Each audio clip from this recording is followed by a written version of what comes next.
Հայաստանի Հանրապետություն Ադրբեջան հնարավոր խաղաղության մասին շատ է խոսվում, տարբեր փաստեր ու օրինակներ են բերվում, որպես ընդառաջ քայլեր դեպի այդ խաղաղություն։ Արտաքին գործերի նախարար Արարատ Միրզոյանը իրատեսական պատկեր է ներկայացնում։ Տնտեսական որոշակի առաջընթաց կա հարաբերություններում, սահմաններին կրակոցներ չկան, բայց այնպես չէ, որ բոլոր խնդիրները լուծվել են։ Ասել, որ բոլոր հարցերը հարթված են, ոչ մի խնդիր չկա, բոլորովին անամպա, ուրեմն Հայաստան-Ադրբեջան խաղաղությունը կլինի մեծ չափազանցություն։ Ի վերջո տասնամյակների կոնֆլիկտ է եղել, ի վերջո այդքան արյուն է հեղվել, այդ վերքերը դեռ թարմ են, ի վերջո դեռ մենք ունենք ուրեմն պահվող անձինք Բաքվում, բանտերում, դեռ կան բազմաթիվ հումանիտար բնույթի հարցեր, այդ թվում եւ անհետ կորածների ճակատագրերի պարզաբանում։ TRIP նախագիծը համարվում է Հայաստանի եւ Ադրբեջանի հարաբերությունների կարգավորման կարևոր քայլ, բայց պարզաբանումներ են անհրաժեշտ, որպեսզի լիովին հասկանալի դառնա, թե ինչ է իրենից ներկայացնում այս ռազմավարական ճանապարհը։ TRIP-ը դա ներդրումային, տրանսպորտային կամ փոխկապակցային մի մեծ նախագիծ է, որը մեծ հաշվով ունի 3 շերտ, այս նախագիծը որը ներառելու է եւ երկաթուղային, եւ ենթադրաբար ապագայում ավտոմոբիլային ճանապարհային, եւ նաեւ նավթագազամուղային, էլեկտրական մալուխների եւ այլ կապակցվածություն։ Ադրբեջանի հետ բանակցային գործընթացների վերաբերյալ պարբերաբար հակասական արձագանքներ են հնչում։ Սահմանների ամբողջ երկայնքով սահմանազատումներ են իրականացվում։ Այս դեպքում քարտեզների թեման է թիրախում հայտնվում։ Հայաստանի Հանրապետությունը պատրաստվում է փոխել իր սահմանադրությունը, կարծիքներ կան, թե Ադրբեջանի պահանջով։ Միրզոյանը հերքում է այդ խոսակցությունները։ Հայաստանի Հանրապետությունը եւ բանակցությունների ընթացքում ֆակտորների հետևում եւ նաեւ հանրային հրապարակային մի շարք առիթներով ասել է, որ Հայաստանի Հանրապետության սահմանության մեջ Ադրբեջանի համար որևէ խնդրահարույց ամենայն դեպս տարածքային հավակնությունների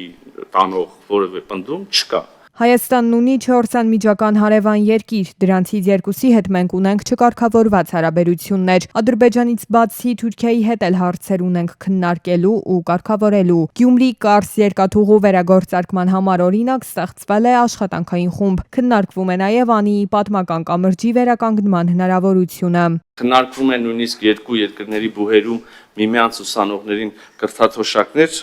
սահմանելու հնարավորությունը։ Կրկին վարչապետի եւ Թուրքիայի նախագահի հանդիպումներ են տեղի ունեցել, ես եմ հանդիպումներ, շփումներ ունեցել Թուրքիայի իմ գործընկերոջ հետ, մեր մյուս գերատեսչությունների ղեկավարներն էլ առիթ ունեցել են մասնակցելու այդպիսի քննարկումների, այցեր անելու եւ հանդիպելու։ Իրանում ստեղծված իրավիճակով պայմանավորված բազմաթիվ քննարկումներ կան նաև մեր երկրում։ Արտաքին գործերի նախարարը տեղեկացրեց, Հայաստանը հումանիտար օգնություն է ուղարկել Իրանին, հիմնականում դեղորայքի տեսքով, սակայն անհրաժեշտություն չեն տեսել այդ մասին շեփորահարելու։ Գյուրջան Կասկադ 60 ամիս փուլային վճարում բազմաթիվ առավելություններ։ Շատ կարևոր է, որ մենք արձանագրենք, որ խաղաղությունը մենակ պայմանագիր չի, խաղաղությունը նաև հոգեվիճակ է։ Խաղաղությունը սոցիալ հոգեբանություն է, որովհետև մենք երբ որ հասկանանք, որ մենք էլ տեղ չունենք գնալու, մենք հասել ենք այնտեղ, որտեղ առաջիկա հարյուրամյակներում եւ հազարամյակներում այս պետության տարածքում մենք եւ մեր սերունդները ապրելու ենք, այ խաղաղությունը է դա։ Այսպես կառավարության նիստում վարչապետն անդրադարձավ խաղաղության քաղաքական եւ սոցիալ-հոգեբանական ընկալումներին։ Շեշտելով խաղաղության համար պետք է մոռանալ պանդուխտի հոգեբանությունը։ Այն մեզ պարտադրված մտածողություն է, հակահայկական, ապա հայկական կայսերական քաղաքականություն, երկու հիմնական միտումով։ Առաջինը հայ ժողովրդին պահել պանդուխտի գիտակցության մեջ եւ երկրորդը թույլ չտալ, որ Հայաստանի Հանրապետությունը որպես պետություն կայանա։ Վարչապետի խոսքով այս ամենից սոցիալ-հոգեբանական մակարդակում ազատվելու համար անհրաժեշտ է խաղաղվել։ Հակառակ դեպքում կկորցնենք նաև այն, ինչ այժմ ունենք։ Փաշինյանը խոսեց նաև Լեռնային Ղարաբաղից տեղահանված ընտանիքների բնակարանային ապահովման ծրագրի մասին։ Նա ընդգծեց, սա ոչ միայն սոցիալական խնդիր է լուծում, այլև քաղաքական նշանակություն ունի, ամրապնդելու պետության դիրքը ապագա ռազմավարական զարգացումների համար։ Որոշում ընդունվեց Լեռնային Ղարաբաղից տեղահանված ընտանիքներին բնակապահովման պետական աջակցության ծրագրում փոփոխություն կատարելու մասին։ Մասնավորապես որպես ընտանիքի անդամ կհաշվվեն մինչև 2026 թվականի դեկտեմբերի 31-ը ծնված երեխաները, անկախ դիմումի ժամկետից։ Մյուս առաջարկում ենք սահմանել, որ գործող հիպոթեքային վարկի մարման աջակցությունից կարող են օգտվել նաև այն շահառուները, որոնք բնակելի անշարժ գույքի ձեռքբերման կամ անհատական բնակելի տան կառուցման նպատակով 25 թվականի հուլիսի 1-ի դրությամբ ստացել են ոչ թե հիպոթեկային վարկ, այլ հիպոթեկային վարկի վերաֆինանսավորման նպատակով նրանց տրամադրվել է անշարժ գույքի գրավով սպառողական վարկ։ Առաջարկվում է վերանայել նաև ծրագրով սահմանված աջակցության չափը, մասնավորապես ընդլայնել 4 միլիոն դրամ սահմանաչափով բնակավայրերի ցանկը, որոնք հիմա 611-ն են, ավելացնել դրանք 150 բնակավայրով։ Խոսքը Աշտարակ, Արտաշատ, Մասիս, Փարաքար, Աբովյան, Նայիրի, Նոր Հաճն, Գառնի եւ Ջրվեժ խոշորացված բնակավայրերի մասին է։ Որոշում կայացվեց նաև համայնքների զարգացմանն ուղղված ծրագրերի համաֆինանսավորման մասին։ Նախագծով առաջարկում է համաֆինանսավորել 11 համայնքներից թվով 11 սուբվենցիոն ծրագրեր, որոնցից 2-ը Արագածոտնի մարզում, 1-ը Արարատի,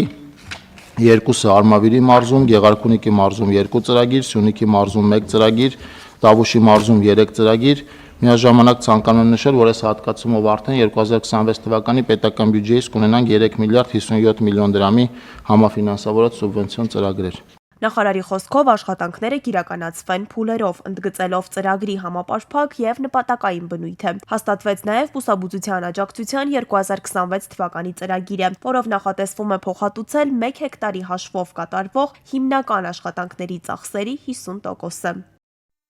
Շրջանառության մեջ եղած ապօրինի զենք զինամթերքը շարունակում է մնալ հասարակության անվտանգության լուրջ մարտահրավերներից։ Խնդիրը ավելի սրվեց 2020-ից հետո, երբ պաշտոնական աղբյուրներից հայտնի դարձավ, որ 44-օրյա պատերազմից հետո մոտ 17,000 ինքնաձիգ է անհետացել։ Մի մասը հայտնաբերվել է, զգալի մասը դեռ ոչ։ Ներքին գործերի նախարարը լրատվամիջոցներին վստահեցրել է, թե հետևողական գնացել են ապօրինի զենքերը շրջանառությունից դուրս բերելու ճանապարհով եւ որ 2025-ին նախորդող տարվա համեմատ ապօրինի շրջանառությունից 42,2% ավելի զենք զինամթերք է դուրս բերել։ Աշխատանքը եղել է երկու հարթությունում՝ բացատրական աշխատանք, այսինքն կամավոր հանձնման ռեժիմ եւ խուզարկությունների ճանապարհով, որը ենթադրել է օպերատիվ աշխատանք։ Հրազենի գործադրումը հաճախ ուղեկցվում է ծանր հետևանքներով մարմնական վնասվածքներից մինչև սպանություններ։ Թեպետ ըստ պաշտոնական տվյալների 2025-ի ամփոփ վիճակագրությամբ երկրում կատարված հանցագործությունների եւ դրանցով հարուցված վարույթներով 24 թվականի համեմատությամբ արձանագրվել է հանցագործությունների թվի 3,2% նվազում։ Այնուամենայնիվ 24 դեպքով ավելացել են հրազենի գործադրմամբ կատարված հանցագործությունները։ Պիտի նաև փաստեմ, որ ընդհանուր առմամբ ապօրինի հրազեն պահելու եւ կրելու կասկածանքով ձերբակալվել է 115 անձ։ Ձերբակալումների մեջ բնականաբար չկան կամավոր հիմունքներով ներկայացված զենք զինամթերքին առնչվող դեպքեր։ Ապօրինի զենքերի շրջանառության դեմ պայքարում կան որոշակի բացթողումներ, նկատում են մասնագետները։ Նրանց խոսքով իրավիճակը սկսվեց ավելի պատկերավոր արտահայտվել արձանագրված մի քանի դեպքերից հետո, երբ հանցագործության դեպքում ապօրինի զենքի աղբյուրը կամ չէր երևում, կամ ենթադրության ուղղությունը գնում էր դեպի ռազմադաշտից բերած զենքերը։ Միանշանակ հայտնաբերվել են ապօրինի զենք զինամթերք, բայց դա բավարար չի հետագայի համար ասելու, որ մենք բացթողումներ չունենք։ Ես ասեմ, որ 90% զենքերի աղբյուրը ստանում է հենց ապօրինի զենք զինամթերք։ Ապօրինի զենքի հայտնաբերումն էլ, եթե ոստիկանությունը ուզենա, քողարկված ձևով կարող են այդ սոցիալական հարթակներում հայտնաբերվի եւ կանխվի։ Մասնագետները կարևորում են կանխարգելիչ աշխատանքները, հանրության իրազեկումը, վստահության բարձրացումը եւ անվտանգության մշակույթի ձևավորումը։ Դրանք հատկապես կարևոր են դեռահասների եւ պատանիների շրջանում, քանի որ դրանց ձեռքբերմամբ նրանք կարող են անդառնալի իրադարձությունների զոհ դառնալ։ Հանցագործության գնացող անձը, ով նախապես պլանավորել է կատարի հանցագործություն, ինքը իր երաշխիքը ապահովելու համար, որ կենթանի է մնալու, մի հատ այս վերջի իրադարձություններն է, որ նայեք, քանի զենք ա եղել։ Ես համոզված եմ, որ բոլորն էլ ապօրինի զենքեր են եղել։ Միջոցառումները պետք է լինեն ակտիվ, պետք է լինեն պրոդուկտիվ, որպեսզի քաղաքացուն բերեն մի իրավիճակ, որ ինքը կամավոր կարողանա հանձնի այդ զենքը։ Իրավապահ մարմինները շարունակում են իրականացնել բացահայտման ուղղված միջոցառումներ, կիրառվում են նաև կամավոր հանձնման մեխանիզմներ, սակայն մասնագետները ընդգծում են, որ խնդրի լուծումը պահանջում է ոչ միայն իրավական, այլ նաև հասարակական ճիշտ մոտեցում։ Կարևոր է բարձրացնել իրազեկվածությունը, խրախուսել պատասխանատու վարքագիծը եւ ձևավորել անվտանգության նկատմամբ առավել զգոն վերաբերմունքը։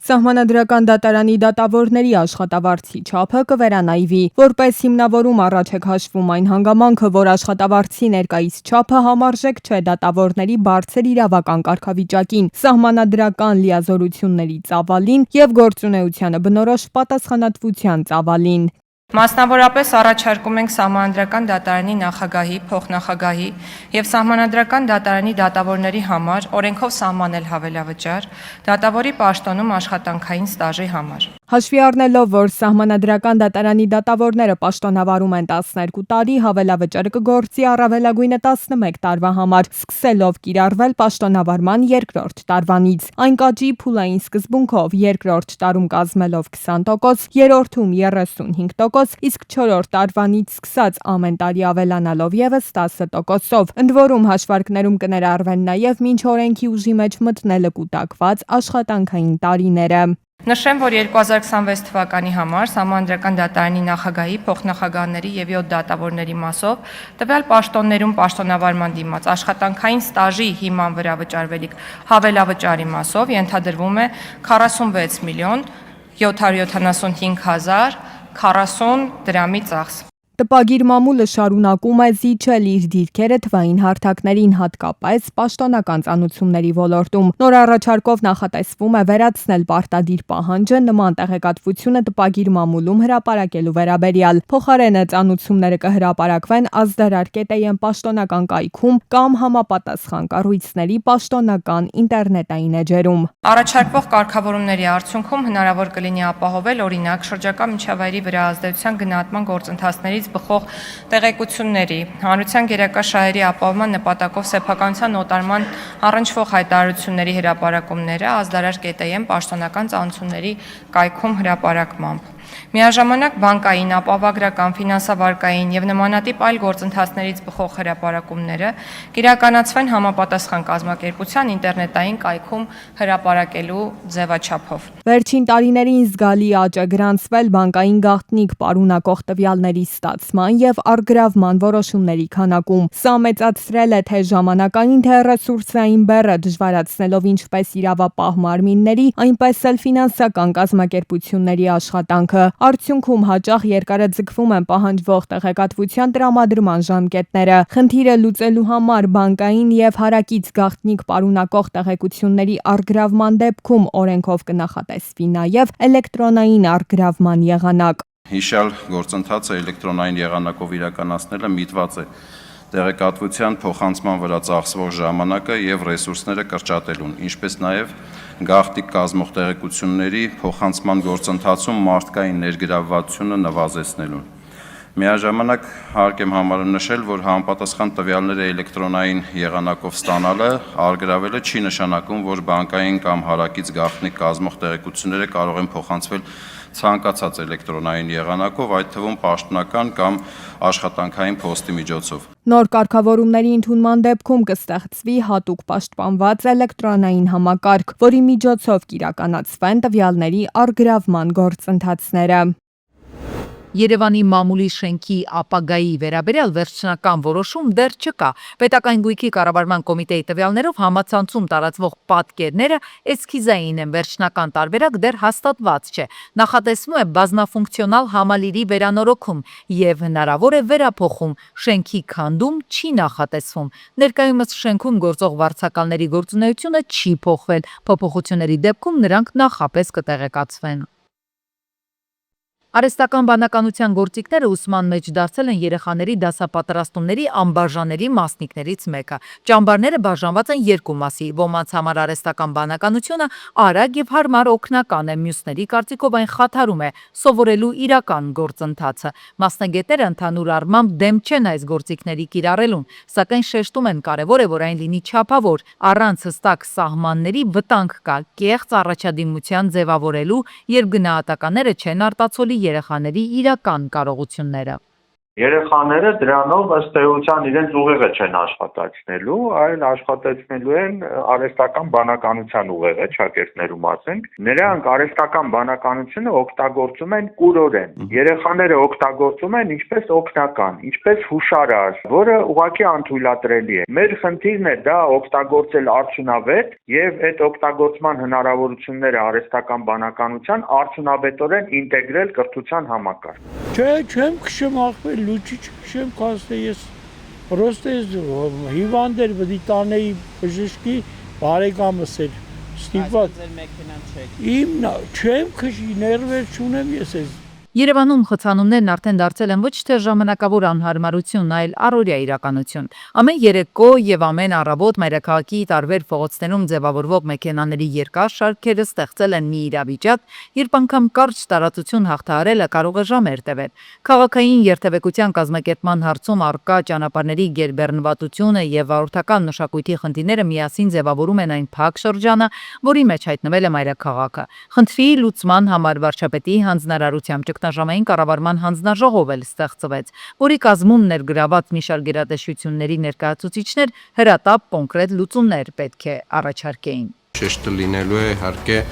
հանրային տրանսպորտի էլ ավելի զարգացման, ավտոմեքենաների, հենց բուն մարդատար ավտոմեքենաների որոշակի սահմանափակումների։ Պատասխանատուները պարզաբանում են, թե ավտոմեքենաների թվի աճով երթևեկության կազմակերպման մարտահրավերներն էլ աճում են։ Այս հանձնաժողովի աշխատանքի կարևորություններից է լինելու երթևեկության կարգապահության մակարդակի բարձրացումը, որը համակարգային աշխատանք է պահանջում։